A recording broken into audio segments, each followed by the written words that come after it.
तो दोस्तों आज हो गई है 10 फरवरी और जो बड़ी खबरें मुख्य समाचार सामने निकल के आ रहे हैं फटाफट अंदाज में सभी बड़ी खबरों को आगे इसी वीडियो में जानेंगे। दोस्तों लगातार हमारे साथ आगे इसी वीडियो में बने रहिएगा। खबरों की तरफ बढ़ते हैं उससे पहले अगर आप लोग भी खुले तौर पर राहुल गांधी और कांग्रेस पार्टी के समर्थन में खड़े हैं तो अभी इस वीडियो को लाइक कीजिएगा दोस्तों, और कमेंट बॉक्स में #वी सपोर्ट कांग्रेस जरूर ही कमेंट कीजिएगा। दोस्तों सबसे पहले और बड़ी खबर बताते चले। जी हां दोस्तों, अविश्वास प्रस्ताव से डर गई है बीजेपी और राहुल गांधी की हो गई है बड़ी जीत। बीजेपी सरकार का पतन, सीएम को देना पड़ गया अपना इस्तीफा। जी हां दोस्तों, बीजेपी में आधी रात को हड़कंप मच गया है। आखिर मामला क्या है बताते चलें। भाजपा विधायकों में असंतोष, स्पीकर से मतभेद, मणिपुर हिंसा के बाद सीएम बीरेन्द्र सिंह का इस्तीफा आधी रात को। जी हां दोस्तों, राहुल गांधी हमलावर हो गए हैं, आगे जानेंगे। मणिपुर के मुख्यमंत्री एन बीरेन्द्र सिंह ने अपने पद से इस्तीफा दे दिया है। उन्होंने राजभवन में राज्यपाल अजय कुमार भल्ला से मुलाकात की और मुख्यमंत्री के पद से अपना इस्तीफा सौंपा। और इसके साथ ही उन्होंने इससे पहले केंद्रीय गृह मंत्री अमित शाह से मुलाकात की थी। लंबे समय तक राज्य में हुई हिंसा के कारण वह आलोचना का सामना कर रहे थे। पार्टी के कई विधायक भी उनसे नाराज चल रहे थे। भाजपा सूत्रों के अनुसार करीब 12 विधायक नेतृत्व परिवर्तन के लिए जोर दे रहे थे। मणिपुर के मुख्यमंत्री एन बीरेन्द्र सिंह ने राज्य में अपनी नेतृत्व क्षमता को लेकर के भाजपा में बढ़ते असंतोष को शांत करने के लिए मुख्यमंत्री के पद से इस्तीफा दे दिया। और इसके साथ ही दोस्तों बताते चलें, ये यहां पर एक तरह से देखा जाए तो भाजपा की यहां पर बड़ी हार मानी जा रही है, क्योंकि बताते चले राहुल गांधी लगातार इस्तीफे की मांग करते आए हैं और अब यहां पर भाजपा को राहुल गांधी की मांग के आगे झुकना पड़ गया है दोस्तों। इसके साथ ही एक और बड़ी खबर की तरफ बढ़ते हैं। कांग्रेस के अविश्वास प्रस्ताव के खतरे ने मजबूर किया। मणिपुर सीएम बीरेन के इस्तीफे पर राहुल गांधी का बड़ा बयान आया सामने। मणिपुर के मुख्यमंत्री एन बीरेन्द्र सिंह ने सीएम के पद से इस्तीफा दे दिया। बीरेन्द्र सिंह के इस्तीफे के बाद कांग्रेस के सांसद और नेता विपक्ष राहुल गांधी ने कहा कि मणिपुर सीएम का ये इस्तीफा बढ़ते सार्वजनिक दबाव और कांग्रेस के अविश्वास प्रस्ताव के मंडराते खतरे का नतीजा है। आपको बता दें कि कांग्रेस पार्टी लगातार यहां पर बीजेपी की मणिपुर सरकार पर हमलावर रहती थी और लगातार इस्तीफा मांगा जाता था। राहुल गांधी ने प्रधानमंत्री नरेंद्र मोदी को भी निशाने पर लिया और कहा कि मणिपुर का दौरा अभी तक नहीं किया है पीएम मोदी ने। इतना ही नहीं, आप लोगों को बताते चले यहां पर कि राहुल गांधी ने यहां पर आगे कहा है कि सीएम बीरेन्द्र सिंह के इस्तीफे से पता चलता है कि जनता का बढ़ता दबाव, सुप्रीम कोर्ट की जांच और कांग्रेस के द्वारा अविश्वास प्रस्ताव ने उन्हें जवाबदेह बना दिया है। लेकिन सबसे जरूरी प्राथमिकता राज्य में शांति बहाल करना और मणिपुर के लोगों के जख्मों पर मरहम लगाना है, ये कहना है नेता विपक्ष राहुल गांधी का। कुल मिलाकर के कहा जाए तो राहुल गांधी की यहां पर बड़ी जीत होती हुई नजर आई है। भाजपा बैकफुट पर नजर आ रही है मणिपुर में हिंसा के मामले को लेकर के। दोस्तों पीएम मोदी ने अभी तक दौरा नहीं किया है। बताते चले यहां पर सीएम बीरेन्द्र सिंह को इस्तीफा इसलिए देना पड़ा क्योंकि बीजेपी में ही बगावत हो चुकी है। माना जा रहा है कि अविश्वास प्रस्ताव जैसे ही कांग्रेस पार्टी पेश करती वैसे ही बीजेपी की सरकार गिर जाती। बीरेन्द्र सिंह को विधानसभा में ही इस्तीफा देकर के जाना पड़ता, क्योंकि यहां पर बताते चले अविश्वास प्रस्ताव पर 12 से 14 बीजेपी के विधायक ही क्रॉस वोटिंग करते, जिससे कि बीजेपी की सरकार गिर जाती।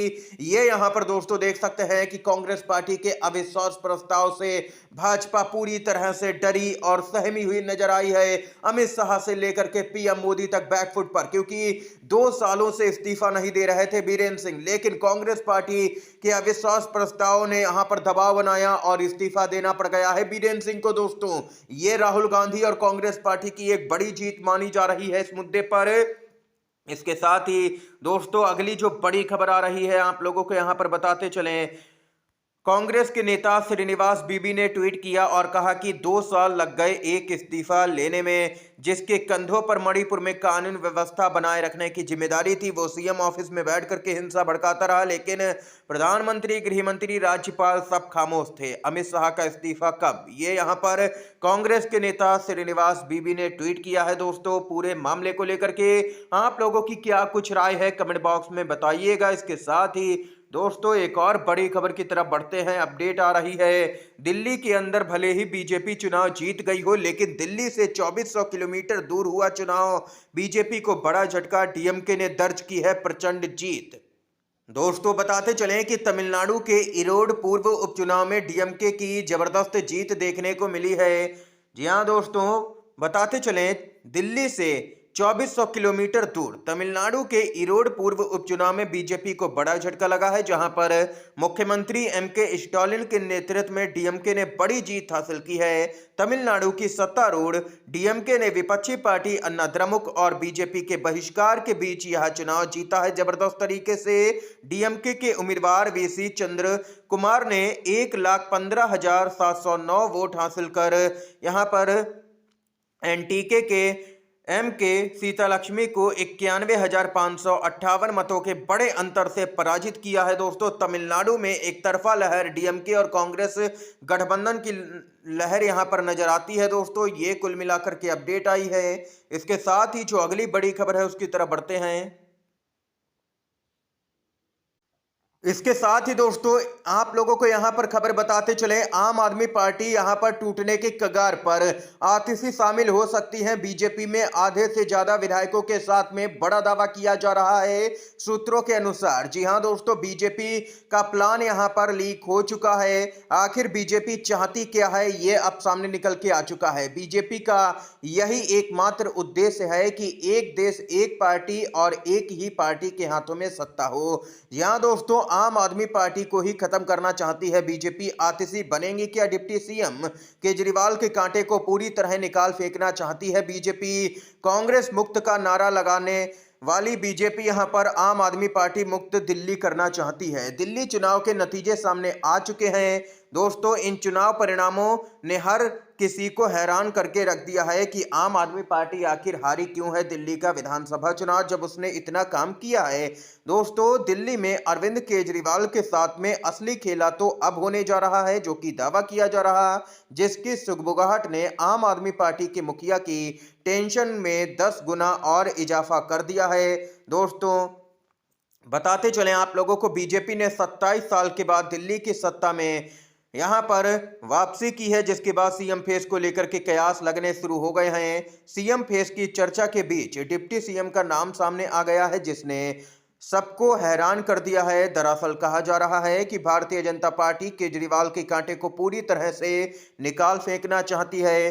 राजनीतिक गलियारों में चर्चा है कि इसके लिए बीजेपी महाराष्ट्र वाला दांव चल सकती है। महाराष्ट्र में शिवसेना और एनसीपी को दो फाड़ करके यहां पर बीजेपी ने ही यहां पर पार्टियों में फूट डाली थी, पार्टी की ही भूमिका थी। इसके अलावा मध्य प्रदेश में ज्योतिरादित्य सिंधिया को तोड़ करके कांग्रेस की यहाँ पर सरकार भी बीजेपी ने ही गिराई थी, ये भी हर कोई जानता है, जनता भी जानती है। लेकिन इन सब के बीच में एक बड़ा दावा किया जा रहा है, दिल्ली में बीजेपी ठीक उसी तरह की चाल चलने के बारे में सोच रही है, जिसके लिए वह आतिशी को डिप्टी सीएम पद का ऑफर दे सकती है। इस पद की एवज में आतिशी आम आदमी पार्टी के आधे से ज्यादा विधायकों के साथ यहां पर भाजपा के खेमे में जा सकती हैं। सत्ताधारी दल के साथ जाने में विधायकों को भी कोई बड़ी आपत्ति नहीं होगी, ये भी दावा किया जा रहा है। दोस्तों ये तो यहां पर बीजेपी के सूत्रों का दावा है, लेकिन एक यहां पर और भी दावे को यहां पर एक वाकया पुख्ता करता है। दोस्तों बताते चले कि जैसे ही दिल्ली चुनाव के नतीजे जारी किए गए थे, आम आदमी पार्टी की सरकार की विदाई हो रही थी और यहां पर केजरीवाल खुद चुनाव हार चुके थे। लेकिन वहीं दूसरी तरफ अपनी सीट कालकाजी से चुनाव जीतने के बाद में आतिशी जश्न मना रही थी, खुशियां मना रही थी। लोगों ने सवाल खड़ा किया वीडियो को देखते ही कि आतिशी अपनी जीत का जश्न मना रही हैं या केजरीवाल की हार का। दोस्तों ये यहां पर अपडेट है, आतिशी ही लगता है कि बड़ा खेला करने जा रही हैं। ये सूत्रों ने काफी बड़ा दावा कर दिया है। अब देखना ये होगा कि आम आदमी पार्टी को एकजुट कैसे रखते हैं अरविंद केजरीवाल। दोस्तों इस समय की तमाम बड़ी खबरें थी, मुख्य समाचार थे, हमने आप तक पहुंचाए। दोस्तों वीडियो अगर पसंद आया हो तो लाइक कीजिएगा, इन खबरों को शेयर कीजिएगा अपने दोस्तों में, और चैनल पर अगर आप लोग नए हैं तो चैनल को सब्सक्राइब कीजिएगा। आप सभी का बहुत बहुत धन्यवाद। जय हिंद, जय भारत।